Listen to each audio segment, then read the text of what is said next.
Sallay Kallon is a Mende Sierra Leonean American full spectrum doula, researcher, gardener, baby herbalist, and photographer, supporting folks through the transformative journeys of fertility, pregnancy, postpartum, and abortion. Sallay is an auntie to the coolest little homies and is a lover of food, dancing, painting, sunrises, sunsets, and fluffy clouds. I love that. Before, Mhm. yeah, before becoming a doula, Sallay worked as an immunology researcher and loves geeking out about biology. Same. She's passionate about learning and about social immunology, the gut microbiome, and how these topics are connected to wellness and how to educate others about these topics in an accessible way. Welcome to the podcast, friend. Thanks. Happy to be here. Yay. Oh, me too. I'm so happy to have you here today. So, will you share with us your pronouns and where you're joining us from? I use she, her pronouns, and I'm joining from the unceded lands of the Arapaho, Cheyenne, and Ute, which is now Denver, Colorado. Nice. Me too. Yeah, I know it's so fun to be local with right. one of my guests. That hardly ever happens. So, so will you share more about the work you do as a full spectrum doula and your background as an immunology researcher? Yeah. So, as a full spectrum doula, like said in my bio, I support folks throughout like the full spectrum of pregnancy outcomes and like reproductive experiences. And when I was like becoming a doula, at first, I guess like all I really knew about going into doula work was like birth and postpartum. Hmm. And then I ended up taking the BADT full spectrum doula class and training. And I was like, oh my gosh, like there's so much more and like so Yeah. much more that I wanted to like be able to provide and offer for people. And so thinking about like having my practice rooted in reproductive justice, like some of the questions I was asking myself when thinking about the offerings I wanted to have was like, how can I support folks when sperm isn't readily available? Or how can I also can help support folks that are like not trying to conceive? And Hmm. so like fertility, I was like, and just like the biology of fertility is so cool that I Yes. was like, I really want to learn more about this. And just also like the full spectrum of things, also like abortion care as well, and like grief and loss. Hmm. And so like as mentioned before, I was like doing some like research, specifically immunology research, really looking at making a HIV vaccine, which was like the last project I worked on, a curative vaccine, and then also a study that was looking at the effects of HIV and aging and how like specific comorbidities, um, like type 1 diabetes and cardiovascular diseases and some neurocognitive diseases, are seen in higher rates in people that are living with HIV, and also like looking at their like the map of their cells, like sometimes they look like they're aged and that they've Hmm. like because they've seen more things, basically they've seen more antigen and virus. And so yeah, that's the type of research I was doing, I guess. Yeah. And Interesting. So cool. um I like transitioned out of that just because I like went to grad school, and the like academia like kind of sucks right Yeah. now, and it Yeah. was like really traumatic, and there's not really a lot of resources in like higher institutions that I've been at for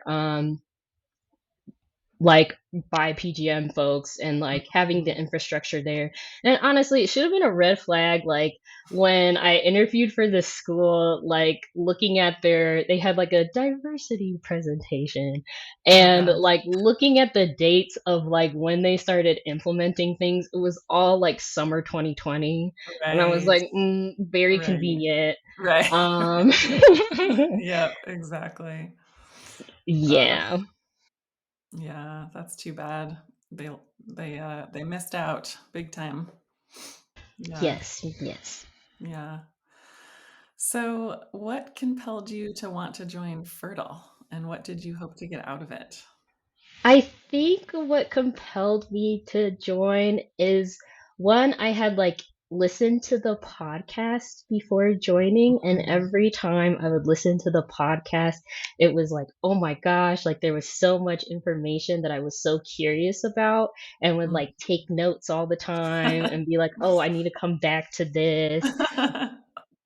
And then I really liked like the holistic view of like fertility and health and incorporating like the mind, body, and spirit into Mm, that. And it's something that I really wanted to add into my practice. And then mhm. also like the fact of wanting to center queer, trans, and non binary by PGM folks in my practice as well. And so I thought it would be like a good course to join, and I wanted to join originally just to like certify in the whole self fertility method, but then like going through the course, I was like, oh my gosh, I learned so much about myself too that Aw. it was really fun. Oh, that's so cool. And did you have any hesitations about joining Fertile? I think my only hesitations at first were like in my own mind being like, is this the right time to like Sure. take this training? Because at the time, when I was thinking about joining, I had also done like a whole bunch of other trainings recently, and I was like, I need to slow down. Like, this is a Totally. lot. This is a lot of information Right. that I'm taking in. Mhm.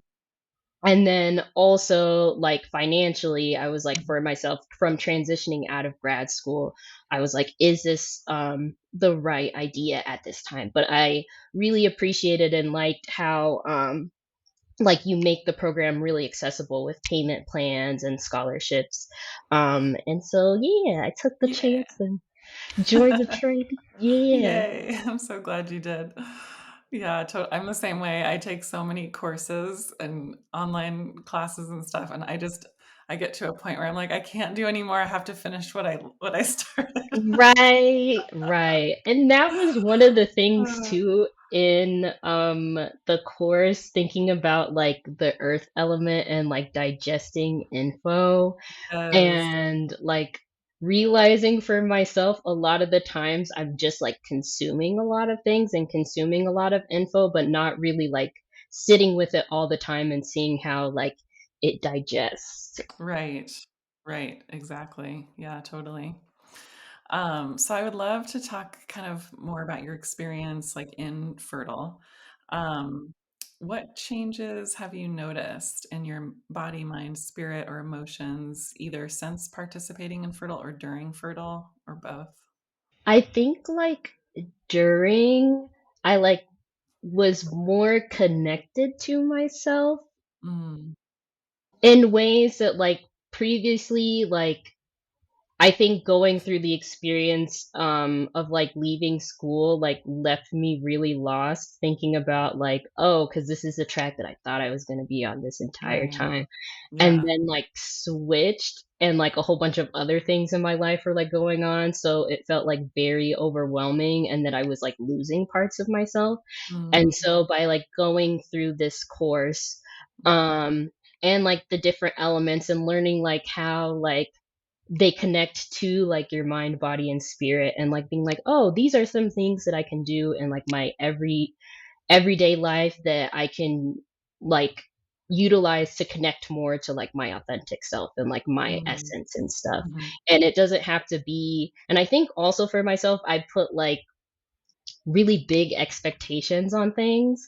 And Uh-huh. so it's like, oh, like if I'm doing these things for myself, I have to do this, and this. Right. And like being like, no, I can do like one little thing and that counts and that's good. Yes. Yeah. Good job. Yeah. Yeah.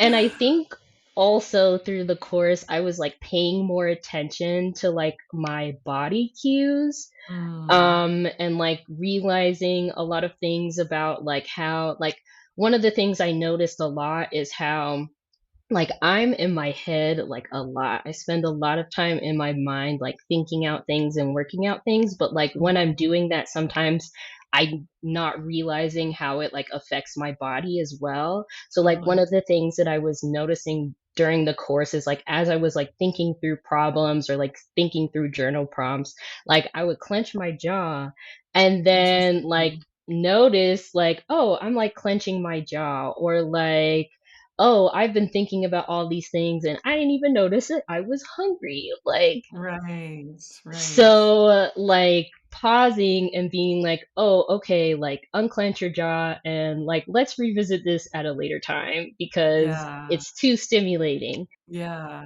nice. And then also it, like, made me think about, I guess, like, the gut brain axis too, and how Mhm, I thought about how like I also have like a lot of like stomach issues a lot of the time. And mm, thinking about, I was like, maybe me being in my head all the time too, like there's a disconnect. yeah, interesting. Yeah, and so like kind of like sitting with that information and then also like noticing, as I mentioned before, that I don't sit and like digest information. And then also I really liked the earth element where we were talking about like boundaries and stuff. Yes. And like I would, like through the course and during the course I would like question like the boundaries I had like around nourishing myself, Mm, and how like a lot of the times like I'll know like I'm lactose intolerant and I know that I should not be eating dairy, but like I like cross that boundary and I'm like, like I'm just gonna do it, but then like I suffer later and I'm like, oh my right, gosh. And right, so, like, through the course, I was like, okay, like, if I am gonna eat dairy, then I have to make sure that I have digestive enzymes to help nice. myself out. Yeah, Maybe eat some fermented foods after, some right. antioxidant rich foods to like balance it out. So it's not Yeah, like, because I think also, like, when I try to like completely restrict myself, that's when I'm like, well, forget it. Like, I'm gonna go right. crazy. Yeah, Yeah. yeah, totally, totally. Yes, I can relate to that. That's so interesting, and I'm sure you've heard, like, the other name for our digestive system as the second brain. Have you ever heard Yeah. that? Yeah. Mhm. So that's so interesting of, like, that it's almost like, that you're spending all this time in our first brain, but and then kind of missing that time in the second brain, so kinda trying to more Mhm. evenly space that out. Yes. Yeah, that's so All cool. about the balance. All Yes. about the balance. Yes. Oh, that's so neat. Yeah. And we're gonna geek out more about the science behind all this because I love your take on all of this, like the gut microbiome and how that applies to boundaries and yeah, so we'll get into that as well. So what features did you like best about Fertile? Like the videos or the handouts or the live sessions or the private community or anything else? I think it was, well, it's like all of it, but also like I really liked the like personalized fertility worksheet. Mm, mhm, Because I was thinking like, one, with working with folks, it would be great for like myself and them to like start conversations around things. So it's like, oh, if they're like have stuff on their sheet and it's like, oh, I noted that something was a little different this week mm, than in the last week, and it's like, yeah, oh, we can like talk about that, or like any changes that are going on like through the cycle that are on like that sheet. And totally. then I also liked it when thinking about like when we were going through like nourishment and like different foods and stuff for the different elements, Mhm. like having that section there, to like kind of like how I was doing it because I like making things games. And so I love it. I was like, oh, let me like look at like depending on where I am in my cycle and like based on my like diagnosis, I'd be like, oh, like what are some foods that I can incorporate this week? And I would make it like, have you seen Chopped? Do you watch Chopped? No, I think maybe I saw it once. I'm not super familiar with it. Okay, so on Chopped, they like come up with you have these mystery ingredient Oh, boxes. yes. And then I remember this. yeah. Yeah, yeah. And so I will they're not really a mystery because I'm definitely picking them out, but I'll like pick out some like ingredients and stuff and be like, "Ooh, this is going to be in my mystery box for the week." And then I like try to make Uh, different recipes and I call it's like a self competition that I call Chopped Light because like during Chopped they give you 30 minutes Oh to my like god. make these meals and that is Right, not enough time for me. So I give right. myself 2 hours Oh my god. to make a meal, cook it up, and then my partner Yitzi, he's the judge and will let me know how the cooking's gone as well. Oh my gosh, I love this so much. That's so good. And I really do think that like structure allows for more creativity when you have those like bounds where you're like, okay, this is what I have to work with. For me, that's almost easier than just like an open-ended thing. Yeah. Yeah, yeah. Which is something, yeah, that I learned about myself too, is that like, cause I'm also, I don't know, I know that I need structure, like it would definitely help me out, but sometimes I'm like, no, I just want to be free and Yeah. loose and do what I want. But then Totally. I get overwhelmed by all the choices and I'm like, Right. oh no, what do I do now? Yeah, So yeah, it exactly. definitely helped me like be able to narrow things down and be like, okay, like this is what I'm picking for this week or like for Right. this day. And yeah, putting them all Oh, together. I love that. That's so awesome. That's such a great way to approach Hmm. it. I'm gonna bring that technique forward with me and use that if I can. Yeah. Yeah. Chopped light. Yes, chopped light. So good. Oh, I And love then it. I also liked like just all of the bonus resources were Mm, really great. And I think like the how to prepare for like IUIs, ICIs and like egg retrievals and embryo transfers, like mhm, having that like all compressed into like a summarized kind of guide with like some things that you can be doing would be really helpful for like when I'm like talking with clients and stuff. And then also like the time frame and cost estimates mm, I thought was like really great for folks that are like just starting to explore like trying to conceive and then being like okay like what is the time frame going to be like, what is the cost going to be, and how do right. I work that into all of this other stuff like the pre-mister and stuff that I'm working on. Totally. Yeah.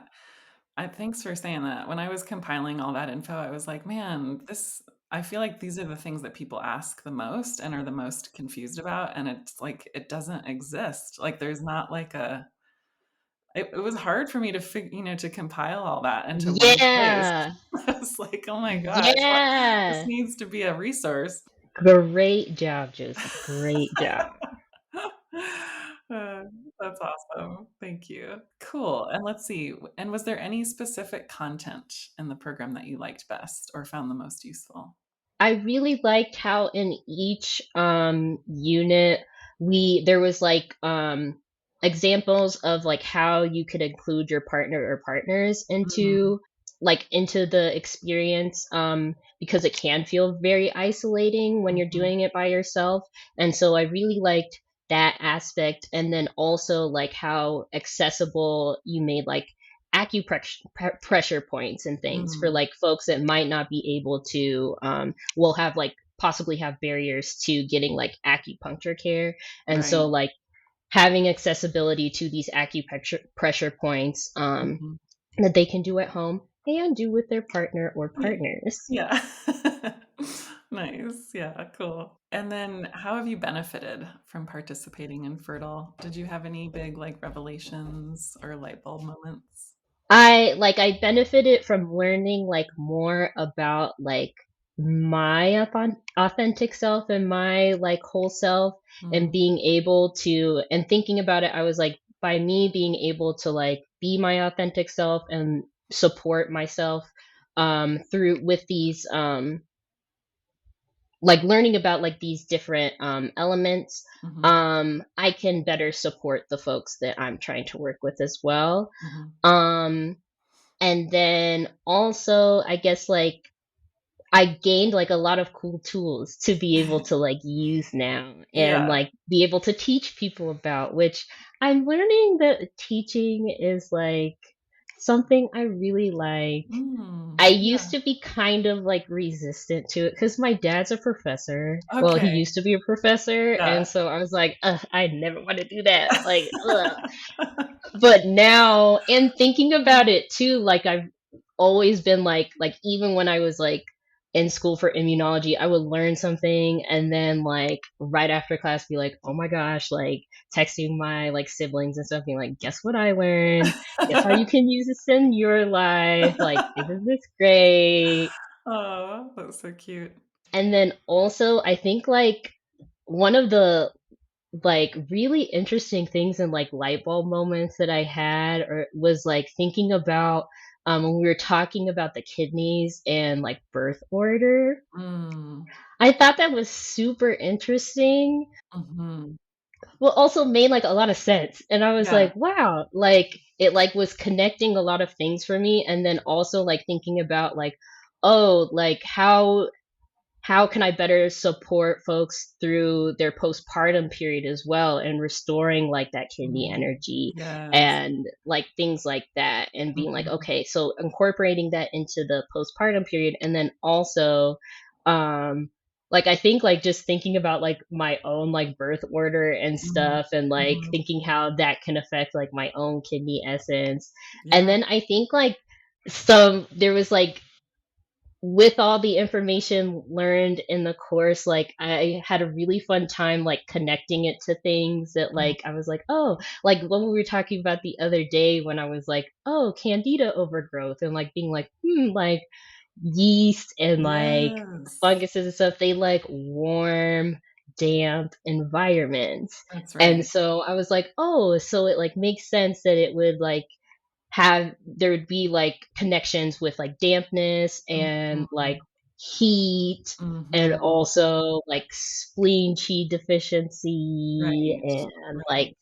yeah, it was like Yeah, really cool being able to like think about things and like connect them. totally. Yeah, I know. I felt the same way when I was first learning about Chinese medicine. It was just like, "Oh my gosh, it all makes sense." Like, all these things are c so connected and, Yeah. like yeah, it's almost like it's sort of overlaying, what we've learned from about the body and our systems, like, from a Western medicine perspective, but there's, like, no Mhm. connections. It's like everything's so separate. Yeah.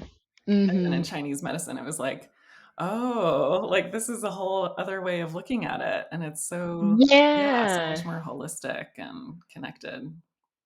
Yeah, it's super interesting, and to like think about how like indigenous folks around the world like there's variations I know. always in like specific regions Yeah. and like what they had access to in different like food types, but like Mhm. the idea that like connection to the earth Mhm. and water and like all of the elements was Mhm. like, so it's so cool to like see how like everyone knew what was up, like I yeah. know.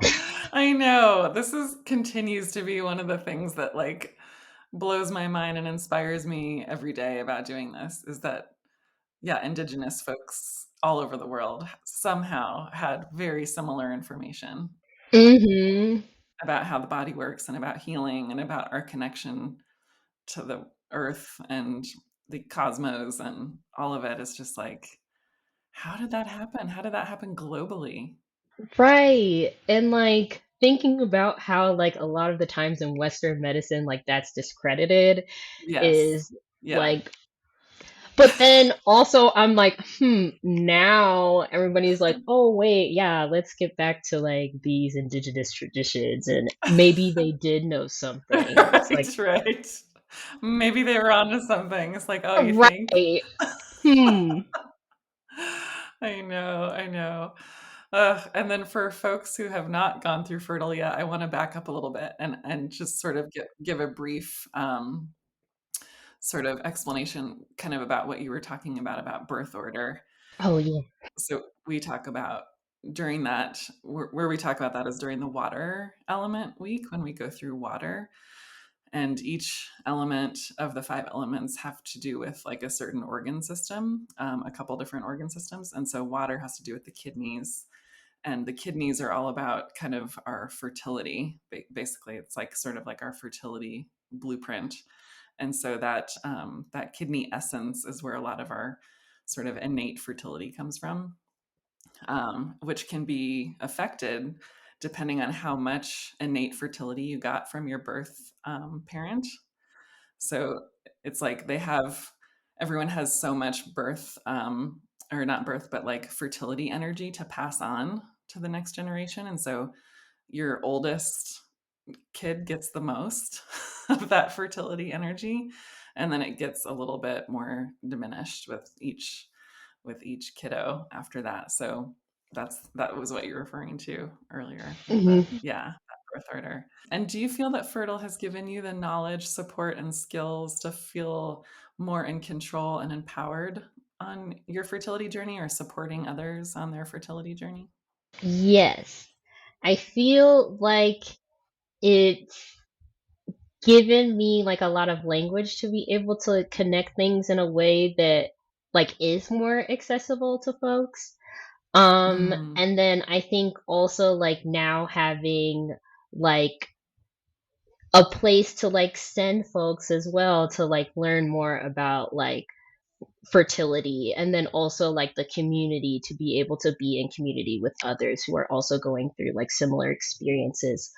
Um, and then I mhm. also like, as I mentioned before, I really like the handouts and the bonus resources, and I thought they were just so like thoughtfully put together and put Oh, together with so much care. oh.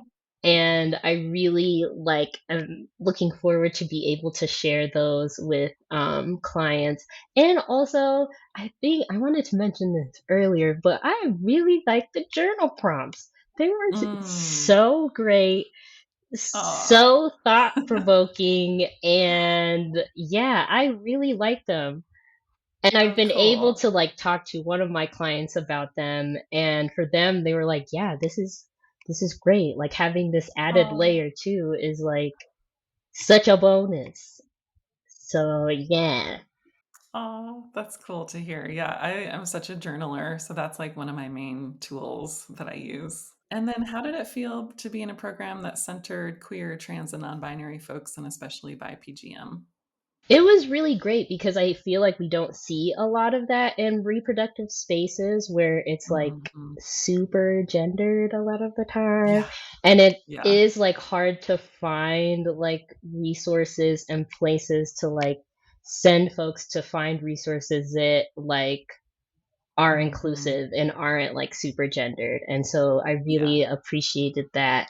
And I think is like a great resource for everybody that would like want to join the program. Um, Mhm. and then also in like, yeah, in the community too, being able to connect with people as well. Yeah, totally. Cool. And in the live Nice. sessions too.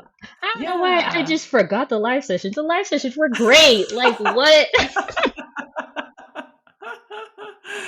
I know. I love the live sessions. I think that's my favorite part because I get to see you all and like hang out in Yeah.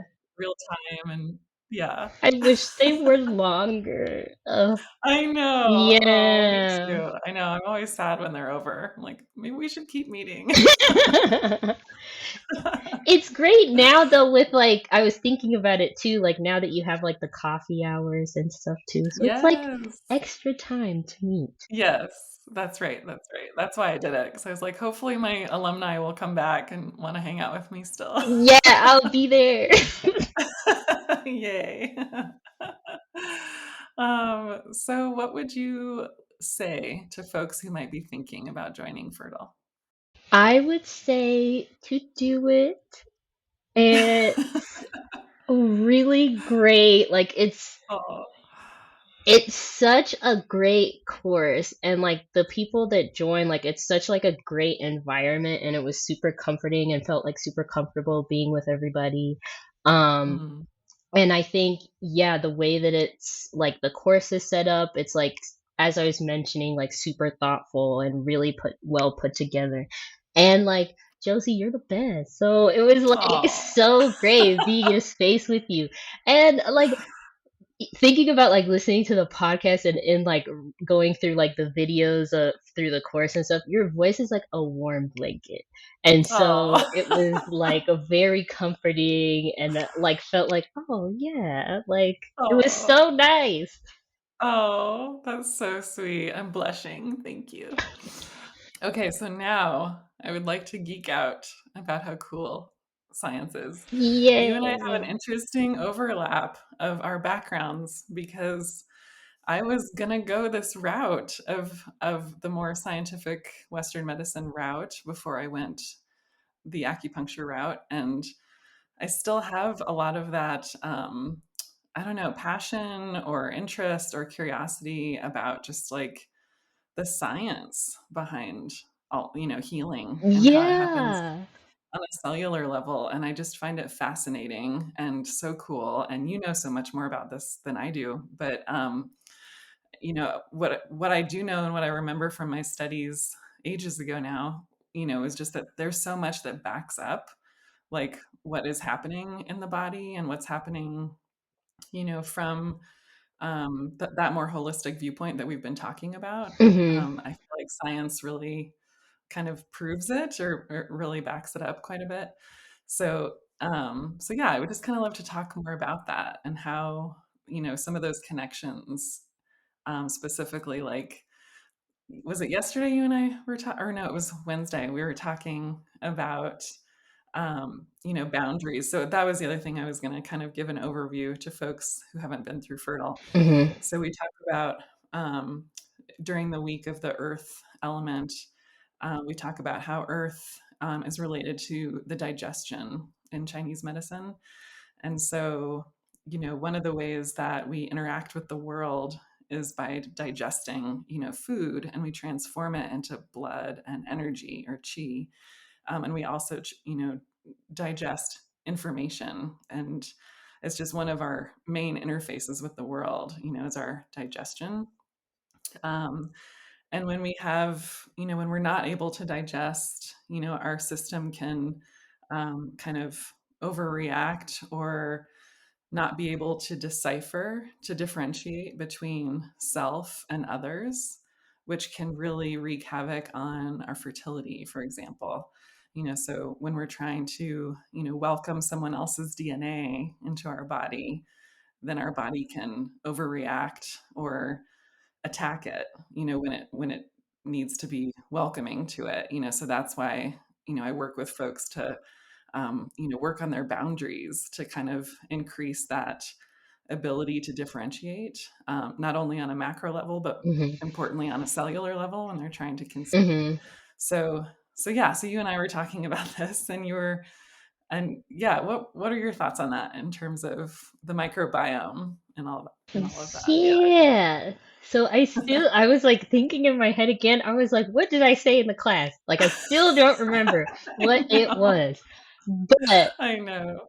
We're gonna find it one day. yes, thinking about like I guess like right away what one of the things that I was thinking about it for like boundaries is that like one of the boundaries like in like I guess biology and like immunology that is still like not really like fully understood but is like really cool is like the boundaries that like our immune cells in the gut which like most of our immune cells are like reside in the gut and then Mm, most of our mhm, microbiome is also in the gut, and they are like mhm, super interconnected.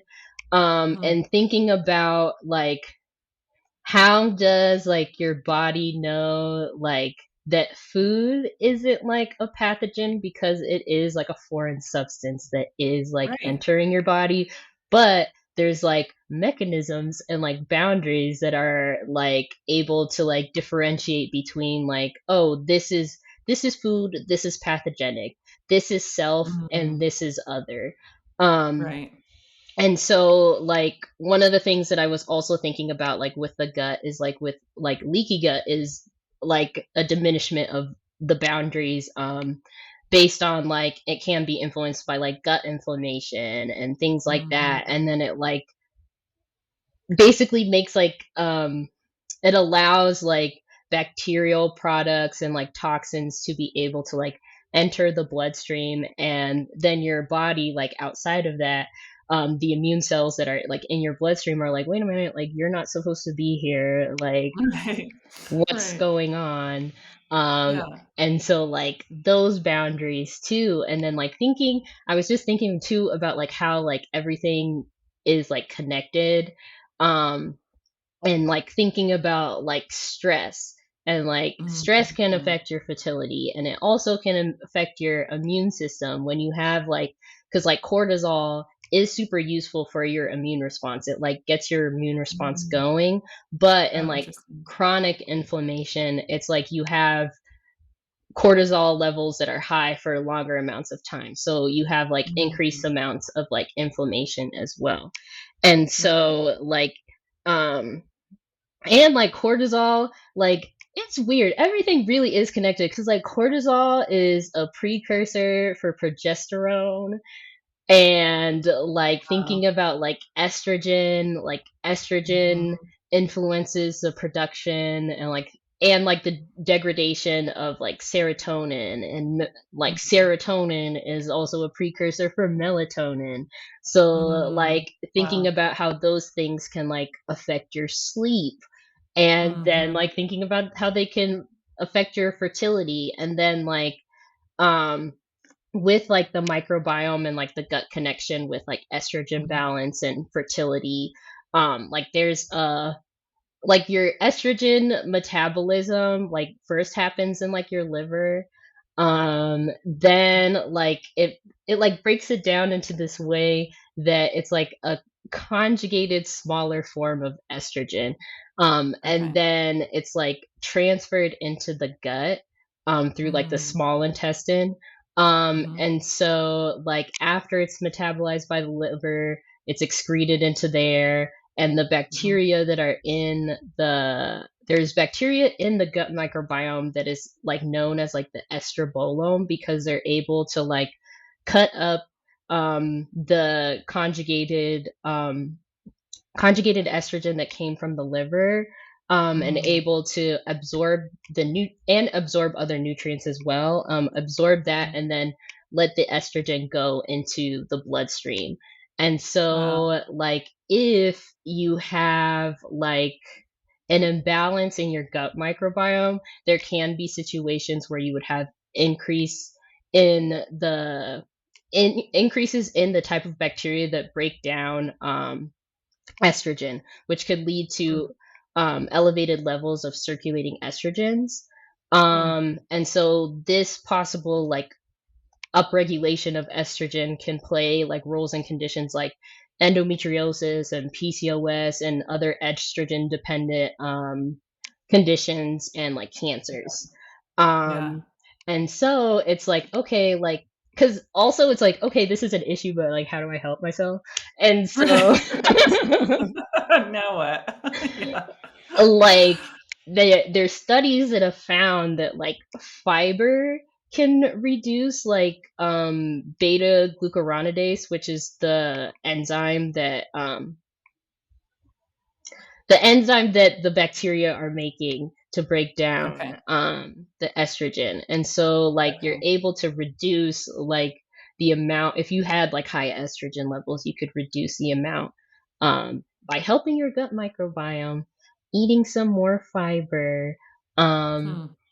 but then also there's like if the activity um is like if you have like the issue is like microbial diversity, Mhm. it can cause like lower levels of beta glucuronidase if like the bacteria that make up the estrobolome are like decreased.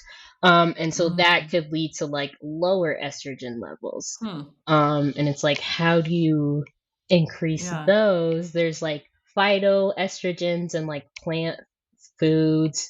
Um, and then there's also like, I was reading a study where they said that high fat and high protein can also increase estrogen, or no, it was, wait a minute. It wasn't estrogen, it was beta-glucuronidase activity, if I remember correctly. Okay. Don't quote me on that. Okay. I don't remember. Okay. Oh.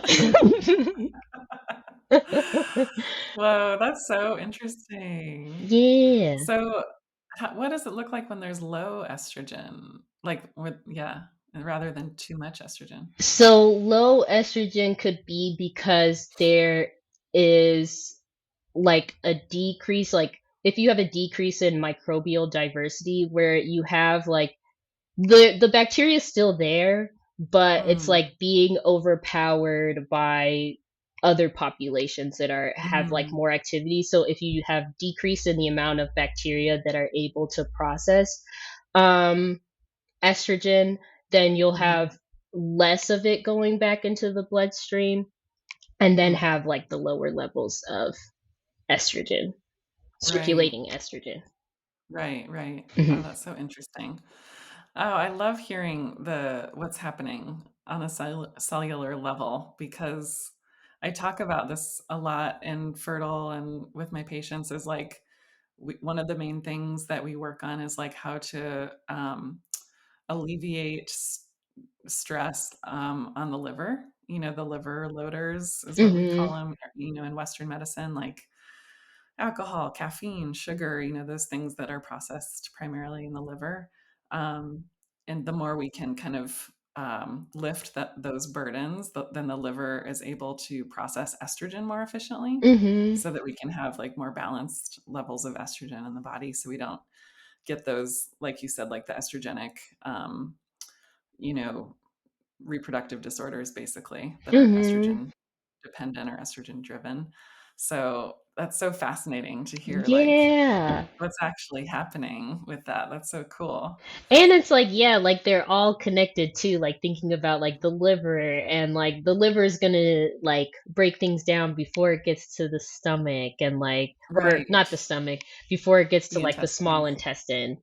Right. And like thinking how those are all connected Hmm. is really cool. So cool. Yeah, that makes so much sense.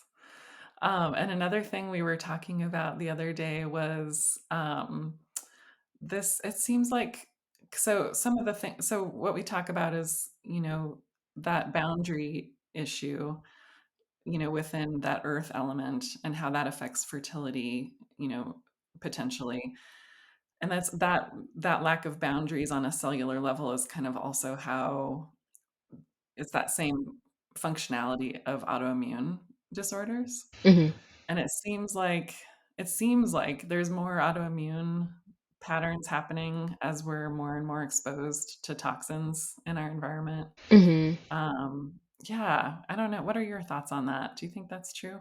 Yeah, so like one of the things like and one of the things that were in the course like when we talked about like endocrine disruptors and Yes. like things like those, so like endocrine disruptors can like mimic or like block hormone responses, um Mhm.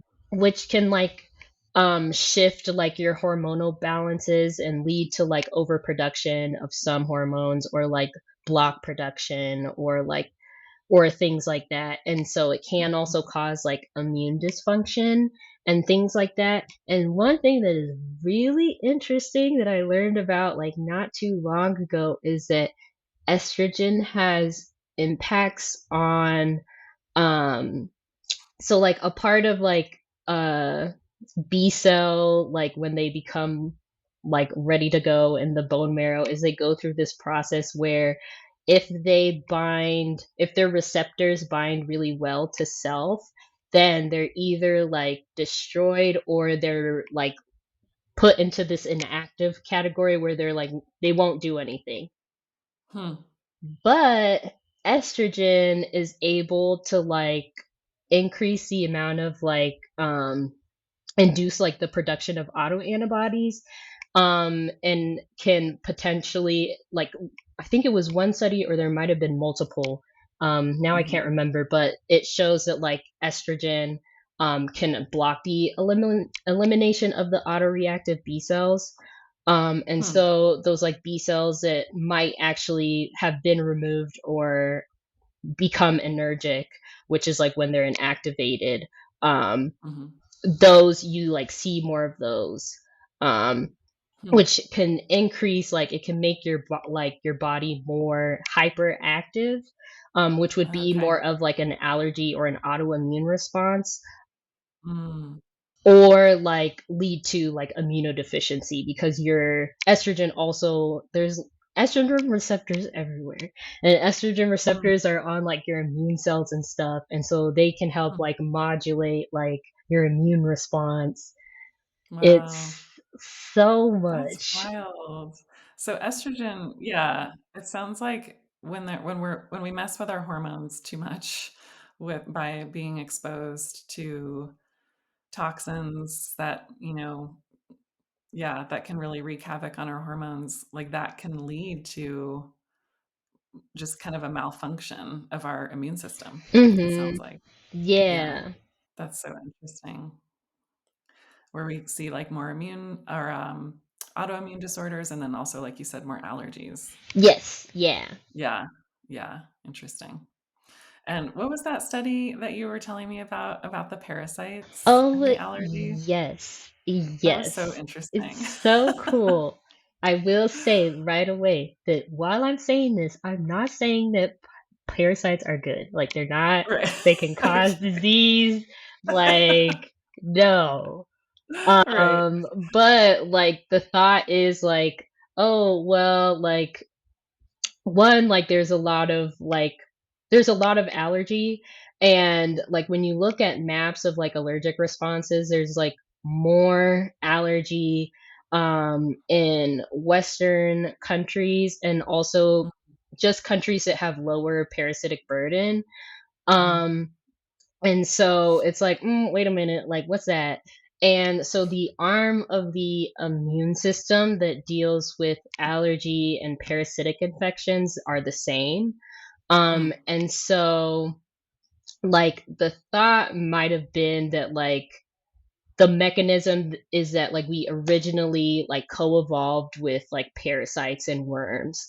Mm. And so, like, there's like responses that we have to that, and because like if you're not exposed to like parasites or like instead of having a parasitic response it could be that your immune system is targeting other molecules, and Mhm. causing allergic reactions. But then Hmm. it's like, well, why is that? And so in this study, like they found that it was done in London. I'll send you the paper Yeah. to put in like the show notes or something, or if Okay. you want to read it.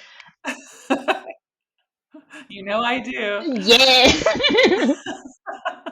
They were like looking at the similarities of like proteins that are known to cause allergies, and then Mhm. like compared them with proteins from like um a bunch of parasite species.